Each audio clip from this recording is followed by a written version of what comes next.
Welcome to Moviecaps. Today, I will show you a disaster drama movie from 2010, titled, Aftershock.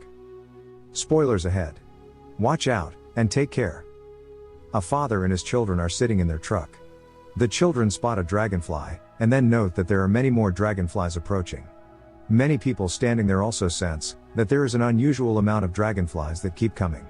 The children wonder why there are so many dragonflies, when the father speculates that there might be a storm coming, which makes the dragonflies migrate from their home and go find a new place.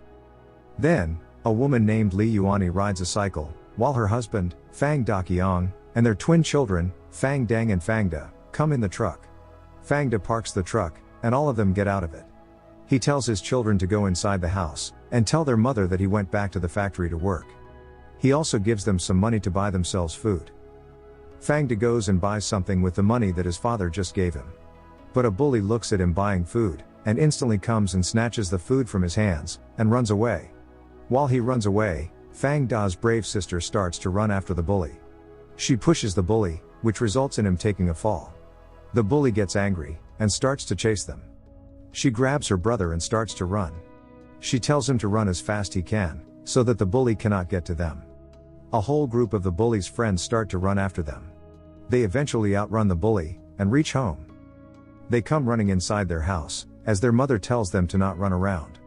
They live in a small apartment in Tangshan. Before their mother can ask them why they were running, they tell her that their father bought them a fan. They set up the fan, while she warns them to be careful, so that they don't hurt themselves. They turn on the fan, stand in front of it, and enjoy the cold wind from the fan. Then, their father comes home, and the children play with him. They draw a watch on his other hand that does not have a watch. Both of them ask their mother for a tomato, but she sees that there is only one left. She promises her daughter that she will buy her a tomato the next day, then both of them go to sleep. After putting their children to bed, they go outside, and the couple makes love in the back of their truck. An earthquake suddenly breaks out, causing buildings to crumble and disintegrate. Everything starts to shake very badly, while they get out of the car. They get exceedingly perplexed, and try to speculate what's happening. Later on, they realize that it is an earthquake, and that they have left their children inside the house, that could fall on them any time, due to the strong earthquake. The earthquake worsens, and does not stop. Buildings get destroyed, as people try to run in hopes of saving their lives, but still get crushed by falling debris. The children wake up and scream for help. Both of them get very frightened. The walls start to crack, but their house stays intact. A hole opens in the ground, and people fall in there. Everyone keeps dying during the destruction, but Fang Li manages to stay alive. They see a giant unstable crane. Fang shouts out loud that the crane will fall, but everybody is panicking and running. The crane falls down right on both of them, but they jump and manage to stay alive. The earthquake still does not stop, and the demolition continues. Buildings keep falling, and people keep getting killed, but they manage to stay alive. When they reach home, Li sees that their daughter is on the balcony. She calls for her mother, in hopes that she will save her, because the little girl had no other option left but to scream for help, as they were frightened. Li screams at her, and tells her that she is coming to save her life, when she sees another giant crack right next to the balcony in which her children are standing. She gets very emotional, and starts to run towards the building. Fang holds her arm and pulls her back, saving her from a big block of falling debris. Fang also gets very emotional, and wants to save his children. He keeps running towards the building, but the building falls down, which results in him getting instantly crushed, and killed by falling debris. Their apartment block collapses, and traps their children under a pile of rubble. In the aftermath of the earthquake, many people feel lucky that they survived such an earthquake, but they also scream and cry at the same time for the loved ones that they have lost forever.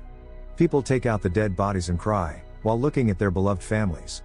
Some people, still in denial, try to dig up the debris, and find their family underneath it, hoping that they might be alive. Li also goes to the pile of rubble, underneath which her children got buried. She finally sees a face, and a glimmer of hope appears. She tries to pull them out of the rubble, hoping that they survive this natural but cruel disaster. She gets very worried, but a group of people working as a rescue team, taking out bodies from the rubble, decides to help her. This rescue team located her children, and they try to get them out. Li tells them that she will do anything to help them get her children out of there. They analyze the situation, and inform Li that her twins are trapped under a large slab of concrete. They tell her that if they lift the slab of concrete up from one side, it will crush the other child, because it is way too heavy. They say that if they do it the other way, it would crush the other child. They tell her that lifting up the slab in any way will crush one of her children to death, so she can only choose one to save. She asks if there might be another way, and she begs them to somehow save both of her children. But they again tell her about the situation, and that she has to choose between her daughter and her son. She keeps crying, and keeps asking them to try and find another way, because she has to save both of her children. She keeps begging them, but they tell her to hurry up and decide, because they cannot hear them, and if she does not make her decision quickly, both of her children might die. They speculate that they could hear the children before, but cannot hear them now, which means that she has to make a decision fast, so that at least one of them is saved. Feeling heartbroken, Li decides to save her son, Fang Da. The girl, Fang Dang, survives and regains consciousness later, to find herself among several dead bodies. Assumed to be an orphan, Fang Dang is adopted by a military couple, Wang Diking and Dong Gilan, who bring her back to their home in Beijing. She is renamed Wang Dang, after taking on her adoptive father's surname. 10 years later, she moves away from home to study in a university in Hangzhou, where she meets a graduate student, Yang Ji, and begins an intimate relationship with him. When Fang Dang is in her 3rd year, her adoptive mother becomes critically ill. Before dying, she asks Fang Dang to use the money they have saved, to find her biological family. Fang Dang soon finds out that she is pregnant. Despite being pressured by Yang Ji to undergo an abortion, she refuses to do so, and secretly drops out of university, loses contact with Yang. Wang Diking meets with Yang Ji, and blames him for causing Fang Dang to leave. In the meantime, Fang Da's grandmother and aunt ask him to live with them in Jinan, but he ultimately remains in Tangshan with his mother. The earthquake had claimed his left arm, rendering him physically disabled. After deciding not to take the National Higher Education Entrance Examination, despite his mother's insistence, Fang Da starts working as a cycle rickshaw driver, where he unknowingly gives a ride to Fang Dang's adoptive father, and eventually becomes the boss of a successful travel agency in Hangzhou. He marries, and has a son, Diandian. 4 years later, Fang Dang brings along her daughter, also named Diandian, and reunites with her adoptive father. She apologizes and reconciles with him. On Lunar New Year's Eve, she tells her adoptive father that she will be marrying a foreigner, and will be emigrating to Vancouver with her daughter. In 2008, Fang Dang sees the earthquake in Sichuan on television. She immediately volunteers to join the rescuers, and returns to China. Fang Da has also decided to help in the rescue efforts. While taking a break, Fang Dang overhears Fang Da talking about the Tangshan earthquake, and realizes he is her long-lost twin brother. After reuniting with her brother, they decide to visit their mother. At first, Fang Dang is angry with her mother for abandoning her. Later, after realizing the remorse, emotional agony, and guilt that her mother had gone through, she forgives her mother. The screen cuts to a stone memorial in Tangshan, with the names of the victims of the earthquake. The end. Thank you for watching. Subscribe if you'd like to see more videos like this.